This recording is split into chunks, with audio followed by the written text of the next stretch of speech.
ಕನ್ನಡದಲ್ಲಿ ರ ಒತ್ತು ಪದಗಳು. ನಿನ್ನೆಯ ವಿಡಿಯೋದಲ್ಲಿ ನಾವು ಅರ್ಕ ಒತ್ತು ಪದಗಳನ್ನು ಬರೆದಿದ್ವಿ. ಅದರ ಹಿಂದಿನ ದಿನ ಸಹ ಅರ್ಕ ಒತ್ತು ಪದಗಳನ್ನು ಬರೆದಿದ್ವಿ. ಈ ಹಿಂದೆ ಕೂಡ ನಾವು ಬಹಳಷ್ಟು ಕನ್ನಡದ ಪದಗಳನ್ನು ಇಂಗ್ಲೀಷ್ನಲ್ಲಿ ಬರೆದಿದ್ದೇವೆ. ಎ ಬಿ ಇಂದ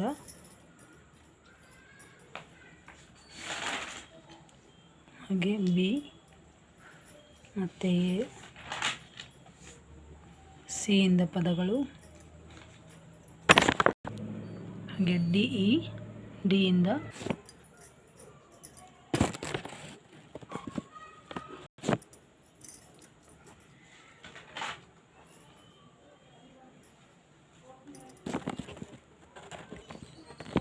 ಹೀಗೆ ಬಹಳಷ್ಟು ವಿಡಿಯೋಗಳನ್ನು ಅಪ್ಲೋಡ್ ಮಾಡಿದ್ದೀನಿ. ಅದನ್ನೆಲ್ಲ ನಿಮಗೆ ನೋಡಬೇಕು ಅಂತಂದರೆ ಡಿಸ್ಕ್ರಿಪ್ಷನಲ್ಲಿ ಲರ್ನ್ ಇಂಗ್ಲೀಷ್ ಥ್ರೂ ಕನ್ನಡ ಅನ್ನೋ ಪ್ಲೇಲಿಸ್ಟಲ್ಲಿ ಇದೆ. ಹಾಗೆ ಬೇರೆ ಪ್ಲೇಲಿಸ್ಟ್ಗಳು ಕೂಡ ಇದೆ. Learn Kannada through Hindi, Kannada moral story, hand embroidery, ಹಾಗೆ DIY using plastic carry bag ಅಂತ ಈ ಥರ ಪ್ಲೇಲಿಸ್ಟ್ ಇದೆ. ಯಾರಿಗಾದ್ರೂ ಆಸಕ್ತಿ ಇದ್ದರೆ ಅವುಗಳನ್ನು ಕೂಡ ನೋಡ್ಬೋದು.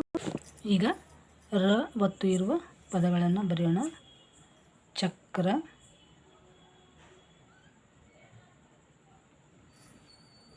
ಚಿತ್ರ, ಗ್ರಹ, ಪತ್ರ,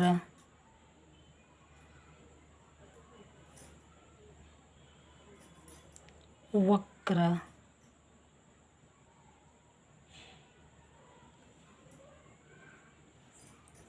ಅಗ್ರ,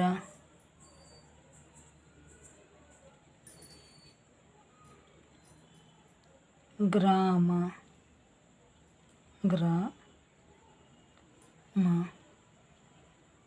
ಸಮಗ್ರ,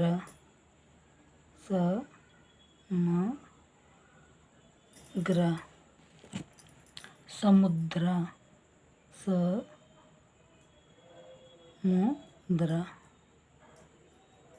ಜಾತ್ರೆ,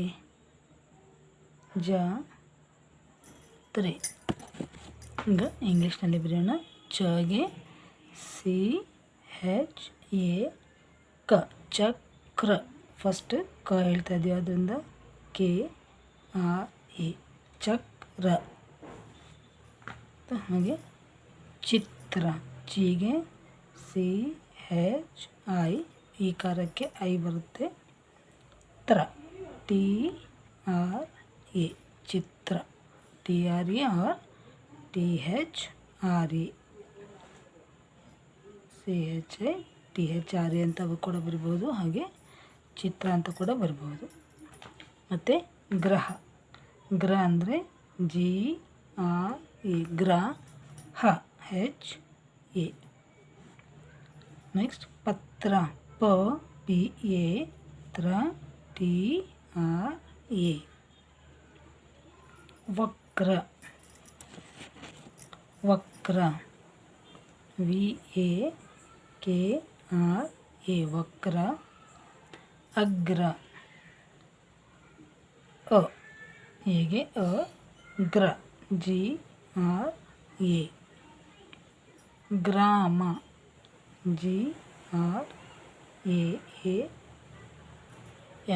ಗ್ರಾಮ. ಈಗ ಕನ್ನಡದಲ್ಲಿ ನಾವು ದೀರ್ಘವಾಗಿ ಬರೆಯುವಾಗ ಡಬಲ್ ಎ ಉಪಯೋಗಿಸ್ತೀವಿ. ಅದೇ ನಿಮ್ಗೆ ಬೇಕಂದರೆ GRAMA ಬರ್ಬೋದು. ಅದೇ ಇದು ಗ್ರಾಮ ಅಂತ ಆಗುತ್ತೆ ಓದುವಾಗ ಕನ್ನಡದಲ್ಲಿ. ಸೊ ಡಬಲ್ ಎಗೆ ಇವು ಕನ್ನಡದಿಂದ ಶಬ್ದಗಳನ್ನು ಬರೆಯುವಾಗ ಮಾತ್ರ ಈ ಥರ ಅನುಸರಿಸ್ತೀವಿ. ಆದರೆ ಇಂಗ್ಲೀಷ್ನಲ್ಲಿ ಹಾಗಿರೋದಿಲ್ಲ. ಸಮಗ್ರ, MAMಗ್ರ, GRA. ಸಮುದ್ರ, MU ದ್ರ, DRA. ನೆಕ್ಸ್ಟ್ ಜಾತ್ರೆ, ಜಾಗೆ J, ಜಾತ್ರೆ, TREOTHRE. ಈ ವಿಡಿಯೋ ನಿಮ್ಗೆ ಇಷ್ಟ ಆದರೆ ಲೈಕ್ ಮಾಡಿ, ಶೇರ್ ಮಾಡಿ ಮತ್ತು ಸಬ್ಸ್ಕ್ರೈಬ್ ಮಾಡಿ. ಮತ್ತೆ ಮುಂದಿನ ವಿಡಿಯೋದಲ್ಲಿ ಭೇಟಿಯಾಗೋಣ. ಎಲ್ಲರಿಗೂ ಧನ್ಯವಾದಗಳು. ನಮಸ್ಕಾರ.